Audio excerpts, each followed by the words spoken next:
এরা হলেন হর পার্বতী। তারা ত্রিলোক ভ্রমণ করে ক্লান্ত হয়ে কৈলাসের দিকে করছেন আগমন। তাই হর পার্বতীর ভূমিকায় যারা নৃত্য পরিবেশন করে দেখাবেন তারা হলেন সুজিত চন্দ্র শহীদ ও ধনঞ্জয় মাহাতো।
আমি ত্রিলোক ভ্রমণ করে ক্লান্ত হয়ে পড়েছি স্বামী, তাই আমি এখন কিছুক্ষণ বিশ্রাম করতে চাই স্বামী, তাই আমি এখন কিছুক্ষণ বিশ্রাম করতে চাই। হ্যাঁ পার্বতী, হ্যাঁ আমিও ত্রিলোক ত্রিলোক ভ্রমণ করে ক্লান্ত হয়ে পড়েছি, তাই আমিও এখন কিছুক্ষণ বিশ্রাম করতে চাই। কিন্তু এই বিশ্রামের সময় যদি কেউ আসে তাহলে আমাদের বিশ্রাম বিফল হবে। তাই শোনো পার্বতী, আমি এখন সেই নন্দীভিঙ্গিকে ডেকে নেব। কোথায় কোথায় ওরে নন্দীভিঙ্গি, তোরা তাড়াতাড়ি ছুটে আয়।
আজকে আমরা ত্রিলোক ভ্রমণ করে ক্লান্ত হয়ে পড়েছি, তাই আমরা এই সময় কিছুক্ষণ বিশ্রাম করতে চাই।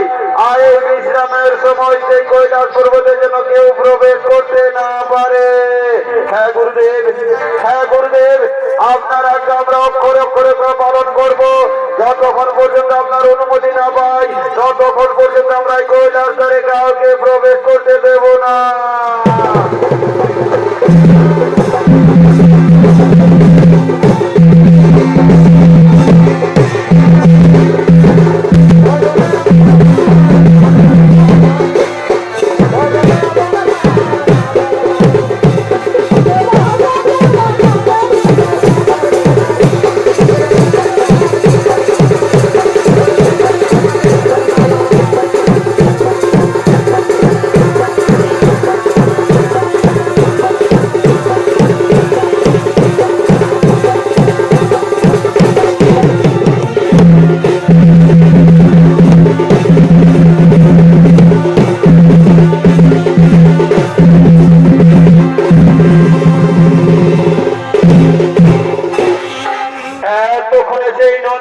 কৈলাসের দ্বার রক্ষা করতে লাগলেন।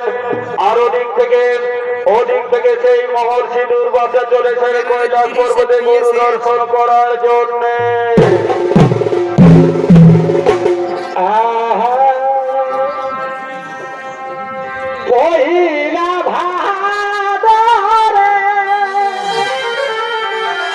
আচ্ছা শহরে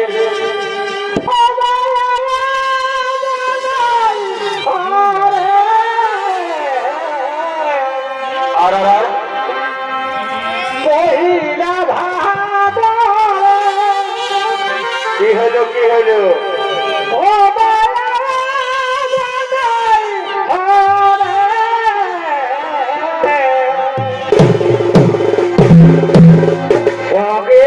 সঙ্গে রিঝে রঙে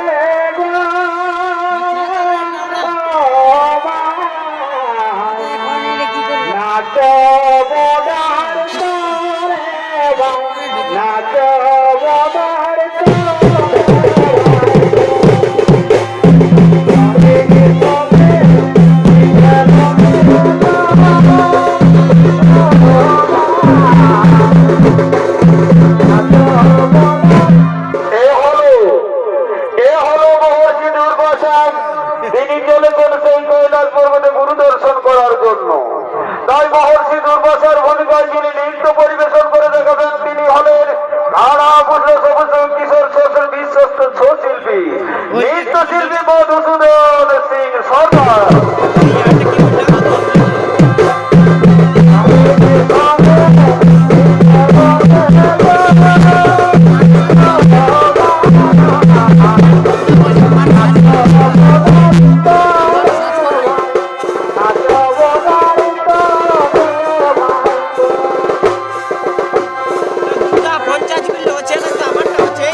আমি তোদের অনুরোধ করে বলছি, ছেড়ে দে, ছেড়ে দে, আমাকে গুরু দর্শনে যেতে দে। না মহর্ষি না, আমরা কিছুতে আজকে এই কৈলাসে কাউকে যেতে দেব না, এ আমাদের গুরুদেবের আদেশ। কি তাহলে তোমরা আমাকে গুরুদেবের কাছে যেতে দেবে না? ওরে ভাই, আমি আবার তোদের অনুরোধ করে বলছি, আমি এক্ষুনি যাবো গুরুদেবের কাছে, আর এক্ষুনি ফিরে আসবো। না না মহর্ষি না, আজকে আমরা কাউকে গুরুদর্শন দেবো না, এমনকি আপনাকেও না। কি বললে ওরে নন্দী, তোমরা আজকে আমার গুরুদর্শন করতে দেবে না? তাহলে কি আজকে আমার আশা বৃথা হবে? না না না, আমি আবার তোদের অনুরোধ করে বলছি, তোমরা যদি আমার গুরুদর্শন করতে না দাও, তাহলে তোমাদের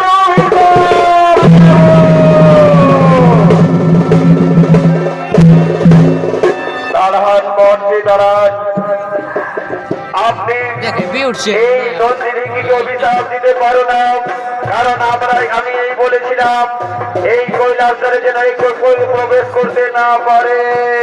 প্রণাম তব চরণে গুরুদেব, প্রণাম তব চরণে।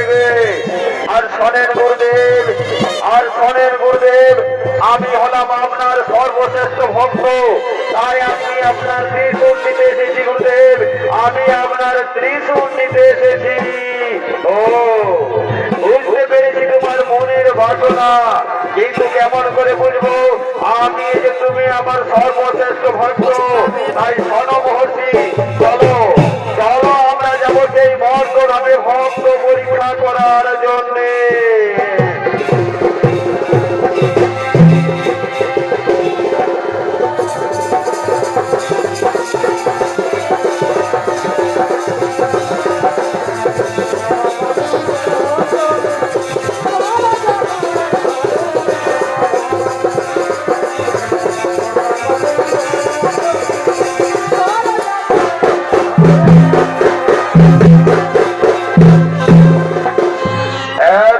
সেই বাবা ভোলানাথ, মাতা পার্বতী ও মহর্ষি দুর্বাসা চললেন সেই মর্তধামে ভক্ত পরীক্ষা করার জন্য।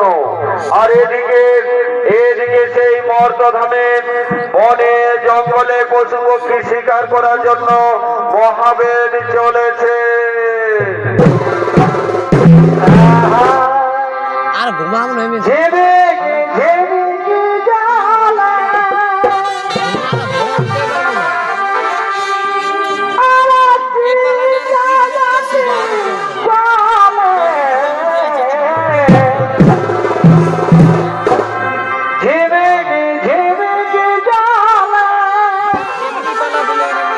নয় হয়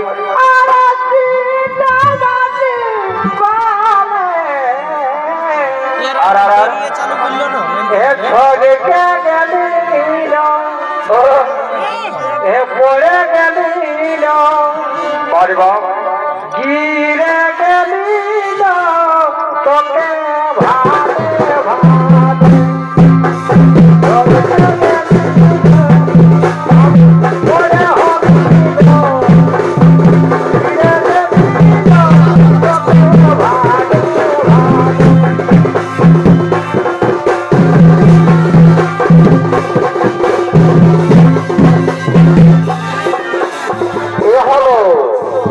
এ হলো মহাবেদ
আমি তো সেই শিকার করতে করতে জঙ্গলের অনেক দূর এসে গেছি, কিন্তু আজকে আমার কোনো পশু পক্ষীর শিকার মিলল না।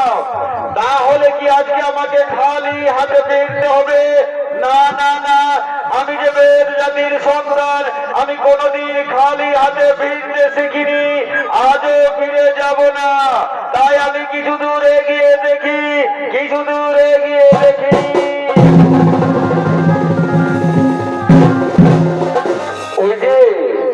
ওই যে দূরে হরিণ শিশু দেখা যাচ্ছে, ওই হরিণ শিশুকে হত্যা করে আমি নিয়ে যাব আমার বাড়ি। ওই হরিণ শিশুকে হত্যা করে আমি নিয়ে যাব আমার বাড়ি।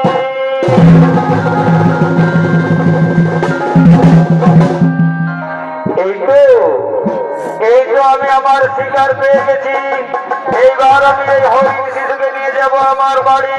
তারপরে আমি প্রতিদিনের মতো আসবো বাবা ভোলানাথের কাছে পুজো করব। আমি প্রতিদিনের মতোই বাবা ভোলানাথের কাছে পূজা করব।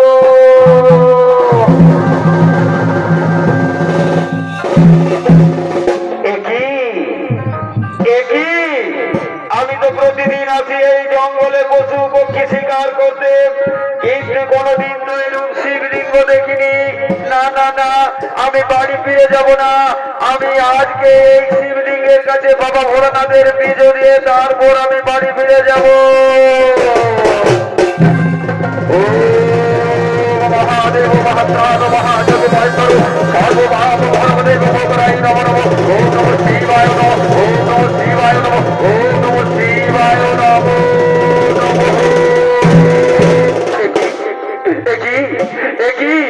আমি তো অনেকদিন ধরে এভাবে বাবা ভোলানাথের পুজো ধরি, কিন্তু আজকে কেন এই শিবলিঙ্গ চোখ দিয়ে দু চোখ দিয়ে অশ্রু ঝরে পড়ছে? তাহলে কি আমার পুজো পার্বণে কোনো ভুল হয়েছে? না না না না না, আমি কি করি এখন? কোথায় যাই? কোথায় গেলে সেই বাবা ভোলানাথের আমি দুঃখ মোচন করতে পড়েছি? হ্যাঁ হ্যাঁ হ্যাঁ, আমার মনে পড়েছে, আমার মনে পড়েছে। আমি আমার দু চোখ উপড়ে বাবা ভোলানাথের চোখের উপরে বসিয়ে দিই।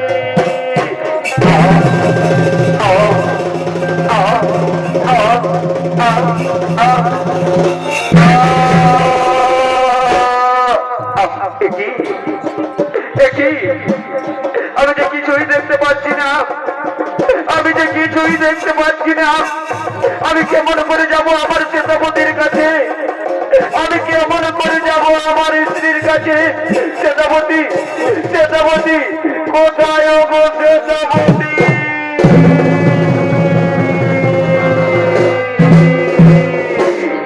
তাই মহামান্য দর্শক মন্ডলী, এতক্ষণে সেই মহাবেশ অজ্ঞান হয়ে শিবলিঙ্গের কাছে বসে পড়ে রইলেন। আরো দিক থেকে তার স্ত্রী শ্বেতাবতী বাবা ভোলানাথের গুণগান করতে করতে সেই জঙ্গলের দিকে আগমন করছে।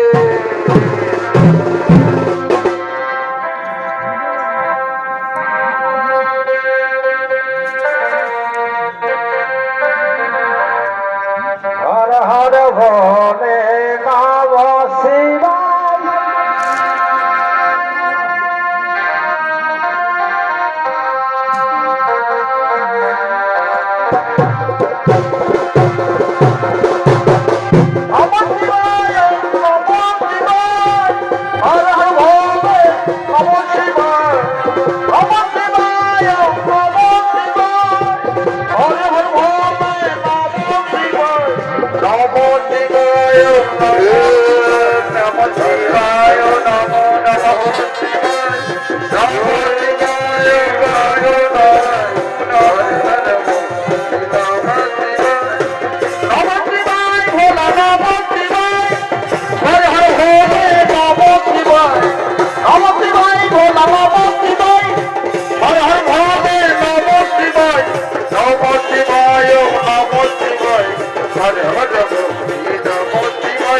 নমঃ শিবায়, নমঃ শিবায়, নমঃ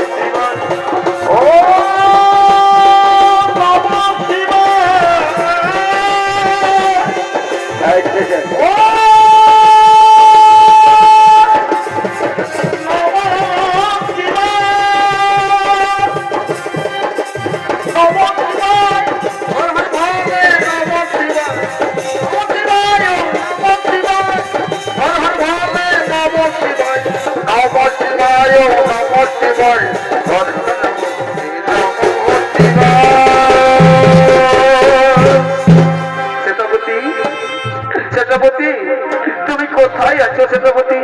একই একই, আমি তো অনেক দিন ধরে এই শিবলিঙ্গের কাছে পুজো দিতে আসি, কিন্তু এই রূপকণ্ঠ সত্য আমি কোনোদিন শুনতে পাইনি। আমি কিছু দূর এগিয়ে দেখি, আমি কিছু দূর এগিয়ে দেখি, আমি কিছু দূর এগিয়ে দেখি, স্বামী!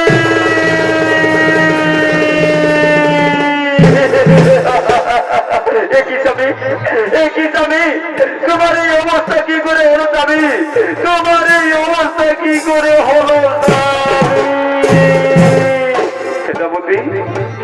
তুমি এসেছো সেনাপতি? তবে শোনো সেনাপতি, আমি প্রতিদিনের মতো আজকে এই জঙ্গলে জঙ্গলে শিকার করে বাড়ি ফিরছিলাম। এখানে এক দেশে দেখি এক শিবলিঙ্গ, তাই আমি মনে মনে করলাম এই শিবলিঙ্গের কাছে বাবা ভোলানাথের পুজো দিয়ে বাড়ি ফিরে যাব। পুজো দিয়েই দেখি বাবা ভোলানাথের দু চোখ দিয়ে অশ্রু ঝরে পড়ছে, তাই আমি আমার দু চোখ উপরে বসিয়ে দিয়েছি সেনাপতি, আমার দু চোখ উপরে বসিয়ে দিয়েছি। তুমি কি করেছো স্বামী? তুমি কি করেছো? তুমি বাবা ভোলানাথের জন্য প্রাণটা সঁপে দিয়েছো স্বামী, তুমি বাবা ভোলানাথের জন্য প্রাণটা সঁপে দিয়েছো। হ্যাঁ সেনাপতি, হ্যাঁ আমি তাই করেছি। তুমি শোনো সেনাপতি, তৃষ্ণার জ্বালায় আমার প্রাণটা ছটফট করছে সেনাপতি। তুমি যাও সেনাপতি, তুমি আমার জন্য একটু জল নিয়ে সেনাপতি, তুমি আমার জন্য কিছু নিয়ে এসো। ঠিক আছে স্বামী, এই গভীর জঙ্গলের মধ্যে যেখানে পাই জল আমি নিয়ে আসবো স্বামী। জানো স্বামী, সেই স্ত্রীর ধর্মই হলো স্বামী সেবা, তাই আমি চললাম স্বামী, তোমার জন্য একটু জল নিয়ে আসো স্বামী, তোমার জন্য কিছু জল নিয়ে আসবো।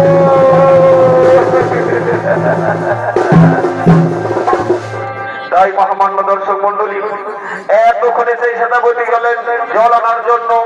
আরো দিক থেকে বাবা ভোলানাথ, মাতা পার্বতী ও দুর্বাসা মুনি তারা ছদ্ম বসে ভিক্ষা করতে করতে সেই জঙ্গলের দিকে আগমন করছে।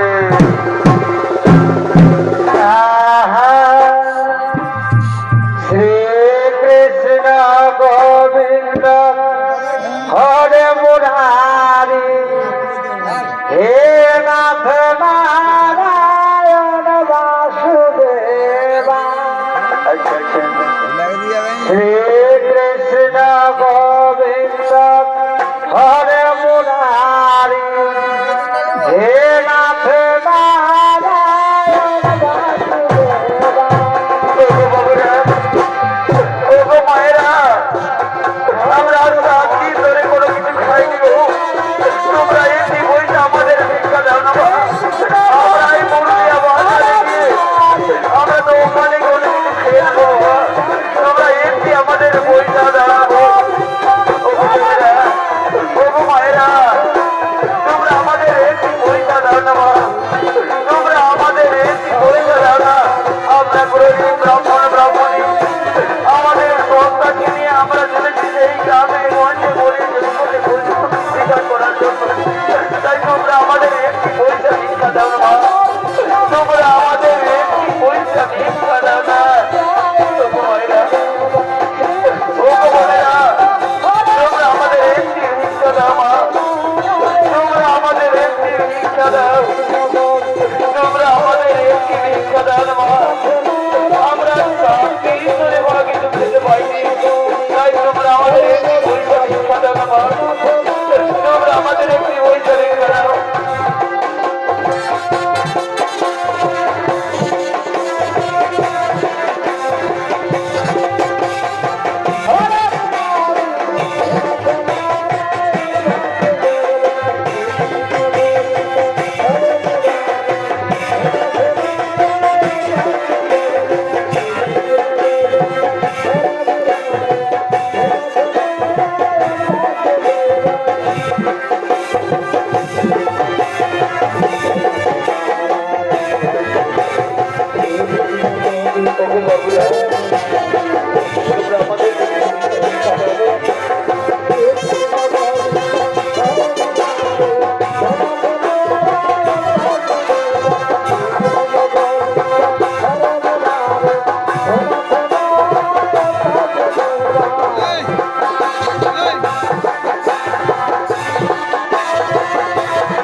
মাগো আমি যে তৃষ্ণার জ্বালায় আর হাসতে পারছি না মা, তুমি আমাকে একটু জল খেতে দাও না মা, তুমি আমাকে একটু জল খেতে দাও। ওরে বাবা, ওরে বাবা, আমরা গ্রামে গ্রামে ভিক্ষা করে এই জঙ্গলে এসে উপস্থিত হয়েছি। চলো বাবা, এই জঙ্গলটা পেরিয়ে যে গ্রাম পাবো সেইখানে আমরা তোমাকে কিছু জল দেবো। চলো বাবা, একটু ধৈর্য চলো। চলো মা, মাগো ওই যে দূরে বাবু পড়ে রয়েছে মা, চলো না মা, আমরা ওই বাবুর কাছে কিছু জল নিয়ে দেবো। চলো না মা, আমরা ওই বাবুর কাছে কিছু জল নিয়ে দেবো।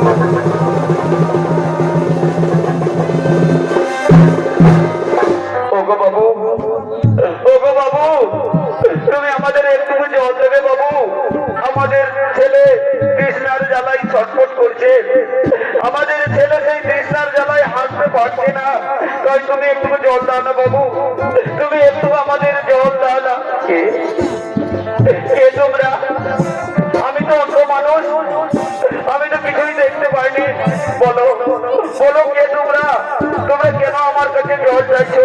ওগো বাবু, ওগো বাবু, আমরা হলাম গরিব ব্রাহ্মণ ব্রাহ্মণী, আমাদের সন্তান সেই তৃষ্ণার জ্বালায় হাঁটতে পারছে না, তাই তুমি আমাদের কিছু জল দাও না বাবু, আমাদের একটুকু জল দাও না। ঠিক আছে, ঠিক আছে ব্রাহ্মণ দেবতা, তোমরা এখানে একটু বিশ্রাম করো, আমার স্ত্রী সেনাপতিকে জল আনতে পাঠিয়েছি, সে এলেই আমি তোমাদের জল দেবো, তখন তোমরা তোমাদের পুত্র সন্তানকে খাইয়ে দেবে, ততক্ষণ পর্যন্ত তোমরা বিশ্রাম করো, ততক্ষণ পর্যন্ত তোমরা বিশ্রাম করো।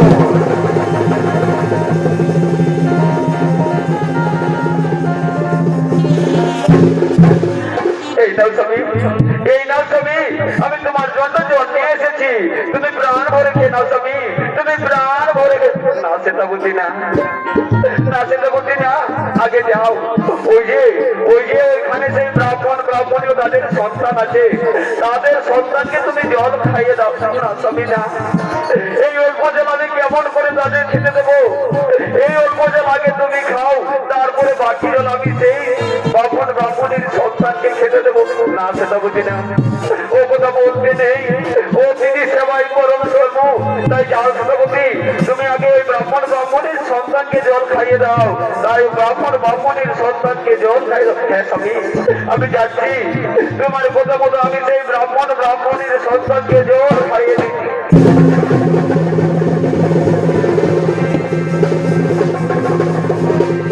এই না বাবা, তুমি প্রাণ ভরে জল খেয়ে নাও, তুমি প্রাণ ভরে জল খেয়ে না। প্রাণটা বেঁচে গেল, আমার প্রাণটা বেঁচে গেল। মাগো চলো চলো, আমরা এবার সেই আমাদের বাড়ি চলে যাই। মা সেতাবতী, মা সেতাবতী, আমরা এখন আসি মা, ভগবান তোমার মঙ্গল করুক মা, ভগবান তোমার চিরসুখী করুক, ভগবান তোমার মঙ্গল করুক।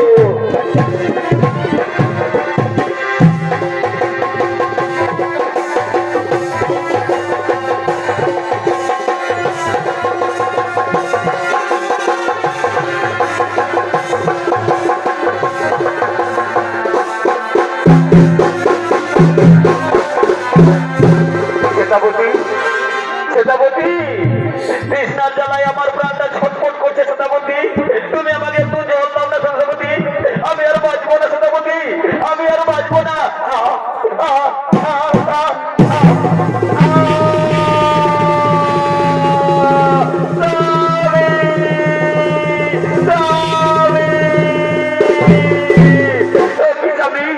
তুমি একবার সেতাবতী সেতাবতী বলে দেখো না স্বামী।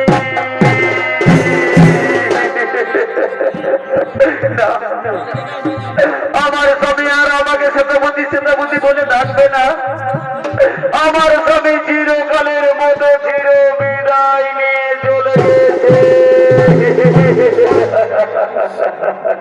ওগো বাবা ভোলানাথ, ওগো বাবা ভোলানাথ, এই জন্য কি আমি তোমার দিন রাত চরণ করেছিলাম সেবা করুন, এই জন্যই কি আমি তোমার দিন রাত চরণ সেবা করেছিলাম।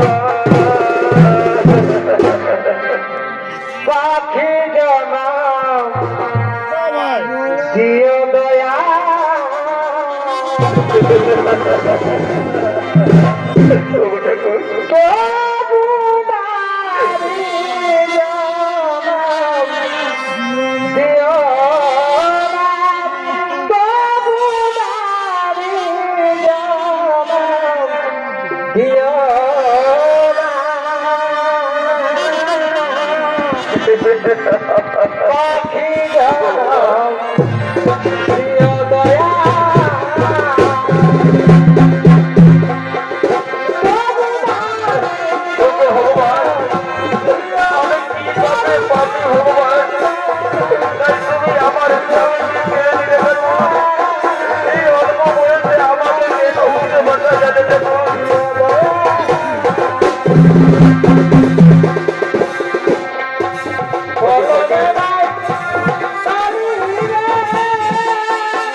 আমি আর কাটবো না। আমার পেটে কোনো খোঁজ নেই। এইবার আমার স্বামীকে নিয়ে চলে যাবো সেই শ্মশানে। সেখানে জ্বালিয়ে পুড়িয়ে ছাই করে দেবো।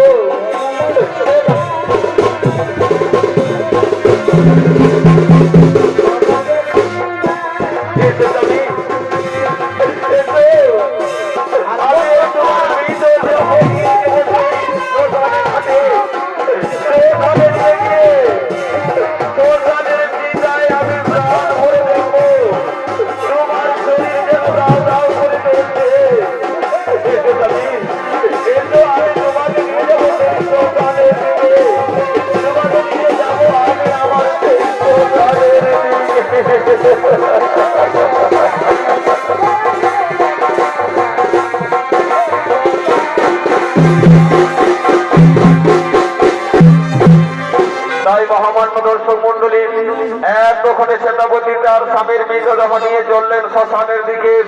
আর এদিকে মাঘী পূর্ণিমার উপর উৎসব পালন করার জন্য সমস্ত বেদ বেদিনগণ আগমন করছে।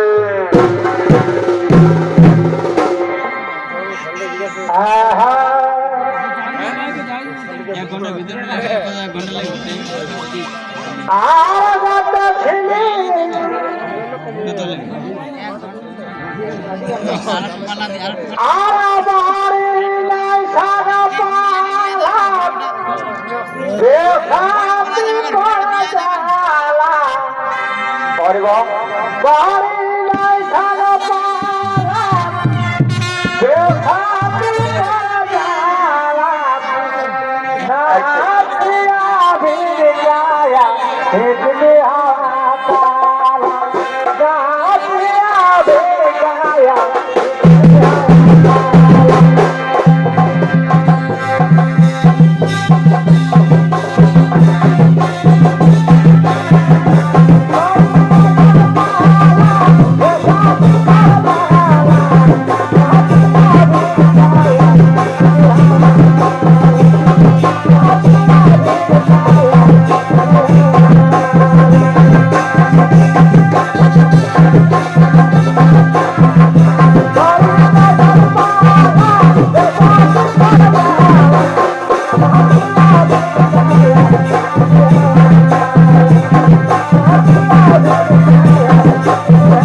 এ হলো আমার স্বামী।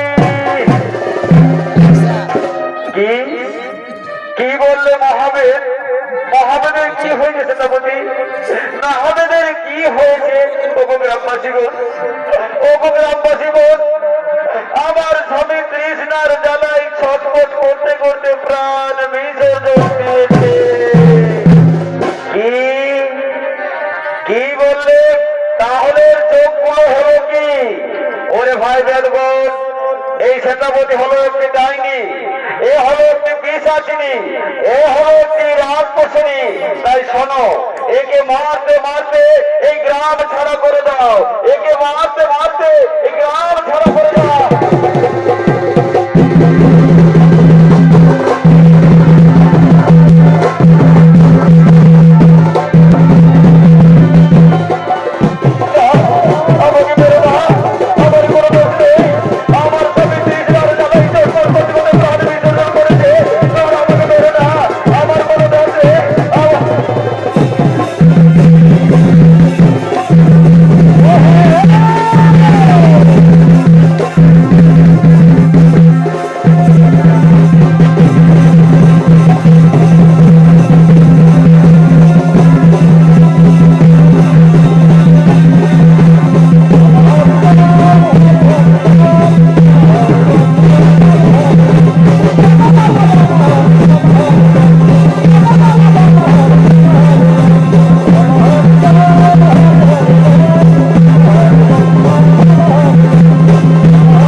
এই গানের জন্য আমাদের আজকে উৎসব বৃথা হলো। চলো চলো আমরা এখন সকলে নিজ নিজ গৃহের দিকে করিয়া গব।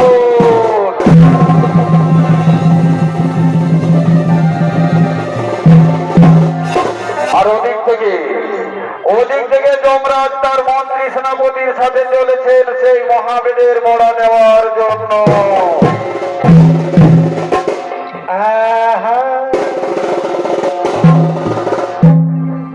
তবে চাঁদের গায়েতে কলম করা আছে, তবু কেন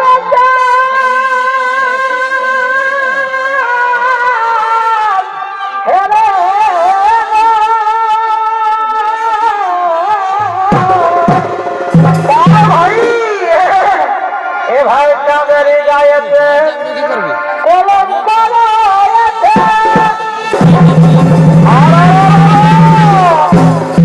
তবু কেন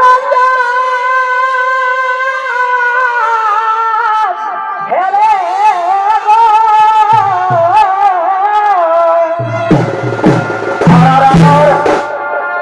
আরে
তারা চলেছেন সেই ধামে মোড়া নেওয়ার জন্য। তাই যমরাজ ও মন্ত্রী সেনাপতির ভূমিকায় যারা নৃত্য পরিবেশন করে দেখাবেন তারা হলেন বিশ্বজিৎ শহীদ, পাহাড় সিং সর্দার ও সূর্য কর্মকার।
আমরা চললাম সেই মরা খোঁজার জন্য।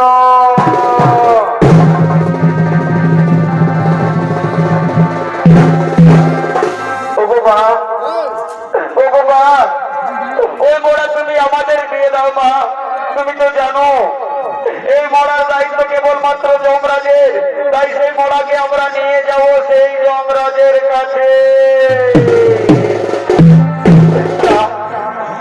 না প্রভু না, আমি কিছুতেই আমার স্বামীর মোড়া দেও তোমাদের দেব না।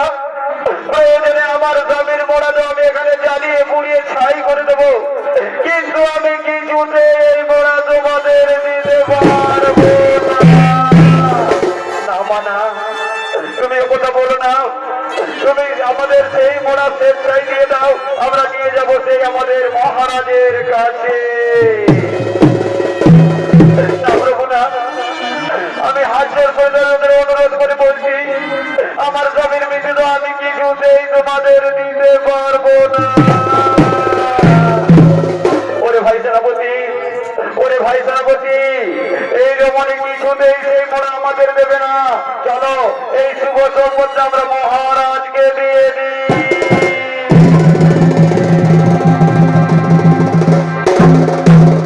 মহারাজ, মহারাজ, ওই রমণী কিছুতেই তার স্বামীর মৃতদেহ আমাদের দিল না মহারাজ। কি বলে ওরে মন্ত্রী সেনাপতি সৈন্যগণ, সে কিছুতেই তার স্বামীর মরা দিল না। তবে ঠিক আছে, দেখি সে কত করছে তো আর স্বামীকে আটকে রাখতে পারে।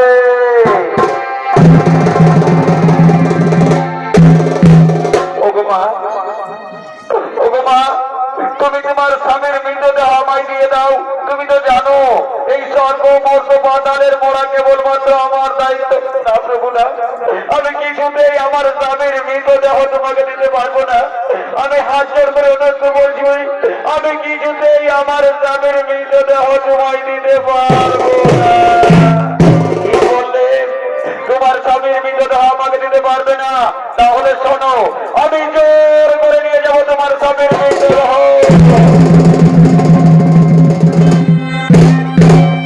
দাঁড়ান যমরাজ, দাঁড়ান, এই মহাবেদের পরমায়ু এখনো শেষ হয়নি। প্রণাম তব চরণে প্রভু, প্রণাম তব চরণে মাতা। আর ঠিক আছে প্রভু, আপনি তো বললেন এই মহাবেদের পরমায়ু এখনো শেষ হয়নি, তাহলে আপনি এই মহাবেদকে পুনরায় জীবিত করে তুলুন প্রভু। এই মহাবেদকে পুনরায় জীবিত করে তুলুন। ঠিক আছে যমরাজ, আমি সেই মহাবেদকে পুনরায় জীবিত করে তুলছি। ওম নমো নমঃ, ওম নমো নমঃ, ওম নমো নমঃ।